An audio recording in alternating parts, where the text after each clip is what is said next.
AI는 우리를 지배할까요? 아니면 우리는 이미 AI에게 조금씩 지배당하고 있을까요? 과거부터 사람들은 AI의 위험성에 대해 많이 이야기해 왔습니다. 누군가는 AI가 자아를 가지고 인간을 능가하는 능력으로 우리를 지배할지도 모른다고 말합니다. 그 두려움은 매트릭스나 터미네이터 같은 영화의 소재가 되었습니다. 또 누군가는 AI가 우리의 일자리를 빼앗아 수많은 실업자를 만들 것이라고 말합니다. 거짓 뉴스와 가짜 영상으로 사회적 혼란을 일으킬 수도 있고 우리는 AI에게 정서적으로 과도하게 의존하게 될지도 모른다고 합니다. 이전 영상에서 저는 AI가 우리의 문제를 근본적으로 해결하거나 우리를 행복하게 만들 수는 없다고 말씀드렸습니다. 그렇다면 반대로 AI는 우리를 파멸시킬 수 있을까요? 이번 영상은 그 질문에서 시작합니다. 사실 우리가 걱정하는 위험성 중 일부는 이미 현실에 나타나고 있습니다. 기업들이 AI를 도입하면서 채용 규모를 줄이고 있다는 보도도 나오고 있고 일부 전문직 영역에서도 AI가 업무를 대체하기 시작했습니다. AI로 제작된 가짜 영상과 음성이 사회적 논란을 일으킨 사례도 등장하고 있습니다. 또 AI와의 대화에 정서적으로 의존하는 사람들도 점점 늘어나고 있다고 합니다. 이처럼 AI의 위험성은 추상이 아니라 현실입니다. 하지만 여기서 한 가지 질문을 던져야 합니다. 그 위험은 정말 AI 그 자체에서 오는 것일까요? 사실 AI는 특별한 존재가 아닙니다. AI도 하나의 도구입니다. 그리고 모든 도구는 항상 두 가지 측면을 가집니다. 바로 효용성과 위험성입니다. 삽을 생각해 보겠습니다. 삽이 있으면 우리는 손으로 땅을 파는 것보다 훨씬 쉽게 농사를 지을 수 있습니다. 하지만 동시에 삽은 위험한 무기가 될 수도 있습니다. 자동차는 편리한 이동수단이지만 교통사고를 일으킬 수도 있고 원자력은 전기를 생산하지만 핵무기가 될 수도 있습니다. 도구는 언제나 우리의 체험을 확장합니다. 그리고 그 확장은 항상 빛과 그림자를 동시에 가져옵니다. AI도 마찬가지입니다. AI는 인간이 하던 일을 더 빠르고 효율적으로 수행합니다. 그것은 생산성을 높이고 노동을 줄이고 더 많은 시간을 우리에게 돌려줄 수 있습니다.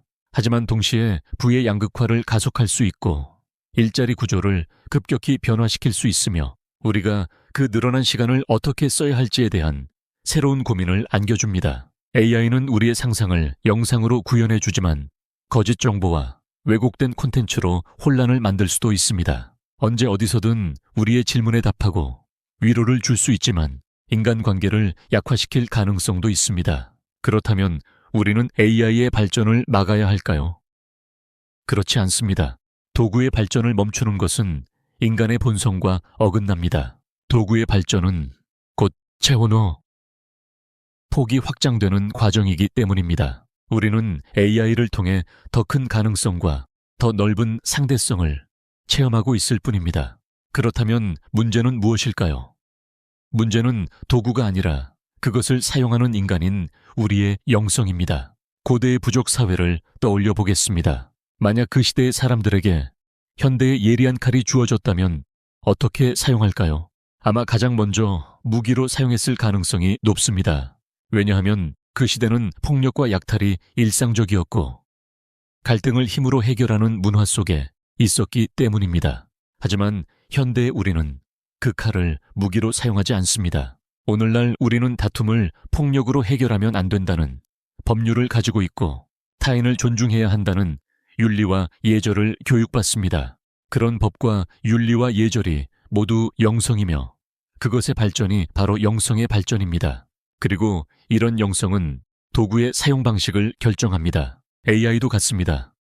문제는 AI의 발전 그 자체가 아닙니다. 우리가 그 발전을 감당할 수 있는 영성과 구조를 갖추었는가에 있습니다. AI가 위험이 되지 않기 위해서는 단순히 기술을 통제하는 것이 아니라 사회적 구조와 시스템의 변화가 필요합니다. 집중되는 불을 균형 있고 조화롭게 순환시키는 구조를 만들 수 있는가의 문제이며 AI로 인해 발생하는 생산성을 소수의 힘으로 축적할 것인지 전체 체험으로 확장할 것인지의 문제입니다. 또 우리는 체험 업무와 체험의 상대성을 이해해야 합니다. 다른 사람에게 고통을 주는 선택은 결국 그 고통을 다시 체험하게 되는 구조 속에 있다는 것을 알아야 합니다. AI를 통해 욕망을 증폭시키는 사회는 결국 그 욕망의 결과를 다시 체험하게 됩니다. 이 상대성의 구조를 모르는 상태에서 AI의 발전은 위험을 키울 수밖에 없습니다. 그리고 AI가 아닌 인간과 인간 사이의 관계만이 우리의 영과 혼을 통합하고 신성을 체험하는 장이 된다는 사실 또한 알아야 합니다. AI는 생각과 감정을 모사하고 정리할 수는 있지만 영과 혼을 통합하는 체험의 장이 되지는 못합니다. 그 장은 오직 살아있는 인간관계 안에서만 열립니다. 이 세 가지가 함께 이루어질 때 곧 체험의 상대성과 전체성을 이해하고 그에 맞는 사회적 구조를 만들고 인간관계의 본질을 잃지 않을 때 AI는 위험이 아닌 유용한 도구가 됩니다. 그리고 마지막으로 많은 사람들이 가장 두려워하는 질문이 남습니다. AI가 인간을 지배할 수 있을까요? 결론부터 말하면 AI는 스스로 인간을 지배하지 않습니다. AI는 생각과 감정을 흉내낼 수는 있지만 체험하지는 않습니다. AI는 데이터를 학습하고 패턴을 예측할 뿐 나라는 의식을 가지지 않습니다. 지배는 소유에서 시작되고 소유는 나라는 의식에서 시작됩니다. 의식이 있어야 주체가 있고 주체가 있어야 지배가 가능합니다. AI는 체험하지 않기에 의식을 가질 수 없고 의식이 없기에 스스로 지배할 수 없습니다. 물론 인간이 지배의 도구로 AI를 사용할 가능성은 있습니다. 그러나 그것 또한 본질은 AI의 의지가 아니라 인간의 의지이자 선택입니다. 결국 문제는 언제나 우리에게 돌아옵니다. 우리는 우리 자신이 누구인지 알아야 합니다. 우리의 의식은 생각과 감정, 그 자체가 아니라 그것을 체험하는 자리입니다. 우리의 의식은 지금 우리의 어떤 상상보다도 훨씬 큰 존재입니다. 왜냐하면 우리의 의식은 모든 상상을 포함해서 우리가 했고 지금 하고 있고 앞으로 할 모든 체험의 합이기 때문입니다. 그런 우리의 의식은 온전하고 무한하며 절대적입니다. 그리고 이 온전하고 절대적인 의식은 전체인 하느님에 의해 창조되었습니다. 이 세상을 살아가는 우리는 그런 의식을 창조할 수 없습니다. 왜냐하면 이 세상 속에 우리는 항상 상대성과 부분성과 유한함을 체험하기 때문입니다. 부분은 전체를 만들 수 없고 상대성은 절대성을 창조할 수 없습니다. 그래서 우리는 상대성을 체험하는 존재이고 도구는 그 체험을 확장하는 장치일 뿐입니다. 우리가 만든 도구가 우리를 대신해 의식을 가질 수는 없습니다. 그래서 AI는 우리를 지배하려 하지 않습니다. 오직 같은 인간만이 그럴 뿐입니다. 앞으로 AI는 우리의 삶을 크게 바꿀 것입니다. 그만큼 큰 효용을 줄 것이고 동시에 큰 위험성을 가질 것입니다. 하지만 진실은 하나입니다. 모든 도구의 위험은 도구에게 있지 않습니다.